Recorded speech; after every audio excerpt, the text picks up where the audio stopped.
Joining me now is One Nation leader Pauline Hanson. Pauline, good to see you. The Mufti of Australia says we need better communication to solve this great bridge. He said that in Arabic. Your response? I'm just going to laugh at it. I'm sorry, I can't see that. He's been out here, as you said, about 19 years. He can't speak English. His attitude towards the terrorist attacks was like he had no sympathy whatsoever. I want people to understand where I'm coming from, okay? I care about this country, I care about the people, I care about the terrorist attacks that we are having. Now, we have been very tolerant of people that have come here to Australia. We've embraced them over the decades. And Australians have opened up their arms. But when I see Islam as an ideology that is not embracing our culture, our way of life, and people are now in fear on the streets, and it's happening in their suburbs, their communities. That 49% that came out of Australia saying they want to ban Muslim immigration, I'll tell you something, I believe it's a lot higher than that. Because people would have been in fear to answer the question, the polling, because they don't know who's taking the call and they don't want to be registered of what their views are. So I have grave concerns what's happening in Australia. Well, I'm interested in his argument, whichever language he cares to put it in, because it's also the argument that Labor has been saying that better communication is just the issue here. They just need to explain Islam better and explain themselves better. Is that your view, that we're just looking at a failure to communicate? All right, it's possibly part of it, but what I would like to see is proof of their actions, and I don't see it whatsoever. When I've come out and I've based my views on facts, all right, so I've stated my facts, what is actually happening in our society. And I get ridiculed and I have everything thrown at me by the media, by Islam, by the Mufti, by everyone else, attacking me for expressing the way that I see what is happening in our society. But when they come out and their imams are saying, oh, well, the girls are just like meat markets. If you dress like that, you deserve to be raped. The whole attitude. And I never see the ridicule based, lambasted at them as what happens to me. So there needs to be better communication by all means. But, I'm only the messenger. Don't attack me.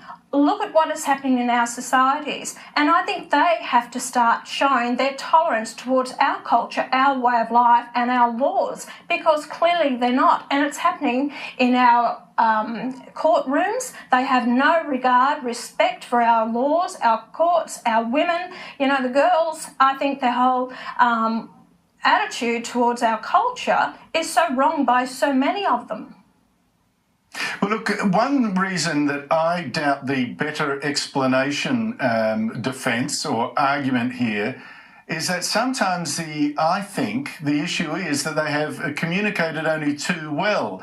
I mean, I'll give you an example, Pauline. Here's Sheikh Shady, who's not just some two-bit sheikh from the backwoods, but the head of the National Imams Council, representing imams, the people who teach Islam, blaming gays for spreading terrible diseases. Here he is. The homosexuality that's spreading all these diseases. If they commit zina and they're open in the zina, they do zina in the open, Allah will send on them diseases.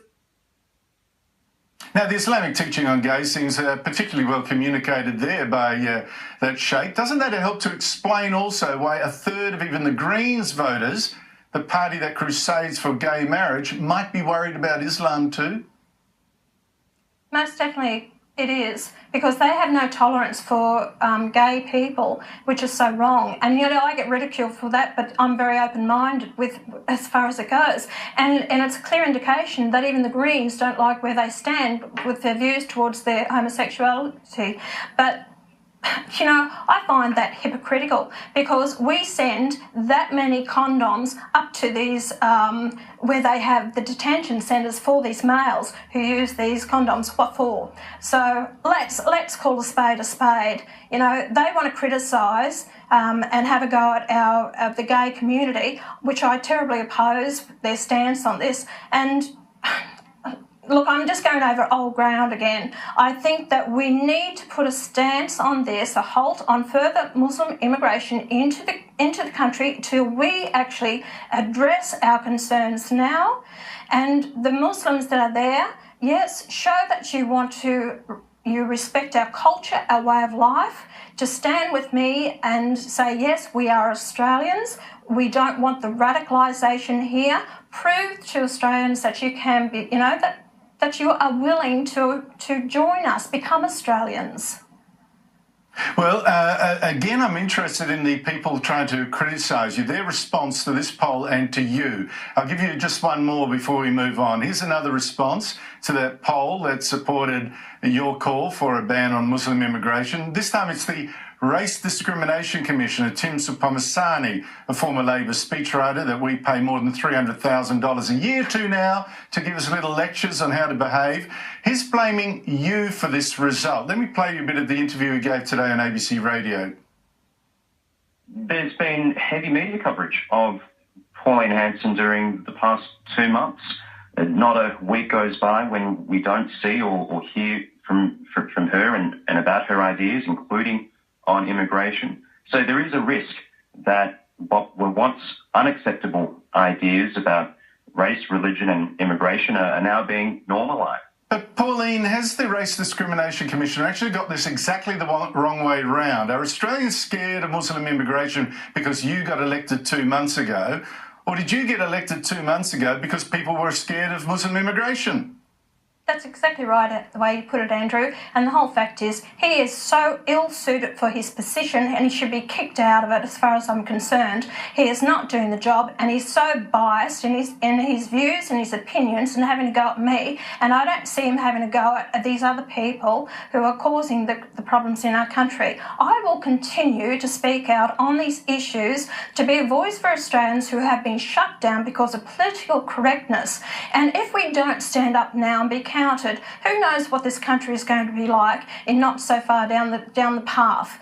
And I just I'm not preaching hate. I didn't tell people to go out there and hold protest rallies against mosques being built or schools being built or banning, the burqa and everything else. They are feeling it in their communities. People are coming across, like one woman said to me, she said, I'm sitting in the doctor's surgery, and she said, I just accidentally knocked a Muslim woman. And she said, oh, I'm sorry. She said, yes, you will be sorry one day. Or another woman says, oh, we actually were paid to come here to Australia, but the contract was that I have to have 7 children. So this is only examples, or in a Muslim community. So a fellow's offered monies to actually get out of his house. He refuses. So then they start throwing rubbish and abuse over the fence until one day, when most of the community is Muslim, then they take up a suitcase of money, puts it on the front porch and says, we suggest you get out of here.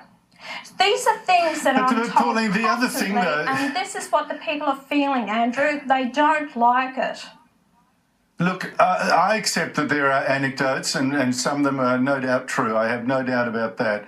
We saw a YouTube clip only today of a Muslim woman screaming abuse at a student wearing a T-shirt supporting you.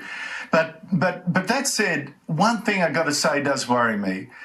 I've got friends who are Muslim. Earlier today I saw Ed Husick, a Muslim MP that I greatly respect, being interviewed about this sort of stuff. Are you making enough of a distinction between your criticism of the faith and people who are Muslim? Because sometimes it's not exactly the same thing. I think the faith and the political ideology are so entwined together. So there are people here in this country that are purely Muslim because they were born in a Muslim country. So you can't separate that. If they walk away from being a Muslim, they can be actually killed for it. So you're not allowed to leave the faith. But there are people that are called themselves Muslim that have never read the Quran. So they don't follow the true beliefs of it. It's the radicals who follow the Quran to the letter. And the Quran can never be changed. It was Muhammad's word. So that cannot be changed. So what we've got to do, if you bring people here in Australia... Yeah, but I'm just wondering, Pauline, whether we need to think about, making sure that when you're talking you're raising serious issues. As you know, I support some of those things. But what I'd also worry about are all these Reclaim Australia people and the ones with the tats and what have you, and this ugliness on the other side. Andrew, I don't support that, and I'm not for the radicals. What I'm asking for is let's sit down and have a debate about this. Ensure that we go on a path that we don't allow this radicalisation to happen. Like we've seen what's happened in some mosques, we've seen it happen in some bookshops where they're selling it, or what's happening in our society. We need to know what is being taught in the mosques. We need to know what is being taught in the schools, so we can monitor it, so that we don't have problems with it. We have, one survey says 2.4% of Muslims in the country at the moment, and it is growing. Now, in France, they've got 10% that are Muslims. They're having so many problems. You've got Sweden, Netherlands, Germany, France, England, all these countries that have problems with it. All I'm saying is let's try and find the answers now, so we don't end up like these other countries around the world with all their problems and issues. Okay. Well, the French figure, some say it's 10%, you're correct. Others say it's 7.5%, but whatever. They certainly have problems. Now, this survey result, now there's some worry that it's, because it's an online one, it might exaggerate it, but there is, whatever the real figure is, a significant concern. What should the Prime Minister do to react to this? Given he's the head of the Liberal Party, not of one nation, what do you think he can do? Well, clearly what I've said is there is concern about the Muslims here in Australia, and I'll go back to what I've been saying all along. Put a ban on further Muslim immigration. Okay, just a moratorium for the time being until we assess it and see the numbers. We've just had a census done. Let's see what the census is at the moment, so what the numbers truly are. Start listening to the people, why they're concerns. We need to look at why the radicalisation. Look, throwing the money out at what they're doing, I don't know if that's the right way to go about it. It's really a tough one, Andrew. I'll give you an example. Yesterday, into our society. True. But I'll give you an example. Yesterday, the Prime Minister said, listen, we're going to start taking refugees from Costa Rica. It doesn't matter that it doesn't happen to be a war zone or that they're real refugees there, but he's going to take people who call themselves refugees from Costa Rica. They're Catholic there. Do you think that's a good start? Is he sending you a signal that he wants to change the refugee intake to more Christians? Well, it's actually increasing the refugee intake from 13,750 to 18,750, another 5,000. So it's basically saying, how are we going to pay for this? I don't agree with increasing the refugee intake. We would be better off to actually send some aid to those countries to help the people in their own country, which is going to cost us a lot less. And when we have 200,000 people nationally who are homeless in Australia, why are we bringing in more people who will have more benefits thrown at them and welfare end up on the unemployment queues for about 85 to 90% are still unemployed 5 years down the track. It's not good for us, it's not good for them. And I've seen a lot of refugees that are just dumped in rural and regional areas, sitting on the streets with nothing to do. They're not around their own culture, their own way of life, and a lot of them don't actually assimilate. They don't know what to do with themselves. And it doesn't help the towns either. So the whole thing of bringing these people into Australia is not helping us. And I've always said it, and I will say it, clean up our own backyard first. He's on a world stage. He actually wanted to promote himself and get a pat on the back from Obama. Well, the Australian people won't be patting him on the back unless you've got the far lefties who want to support him on this issue. But I'd say to those people, if you want more refugees in the country, well, you write your name down. How many do you want to take into your own home, and you actually support them, not the Australian taxpayers? I think that 90% figure comes from the Department of Immigration survey and applies to Afghan refugees. Some other refugee groups, it's a bit better than that. That's right, from Iraq as well. I think Iraq as well. Yeah, that's right.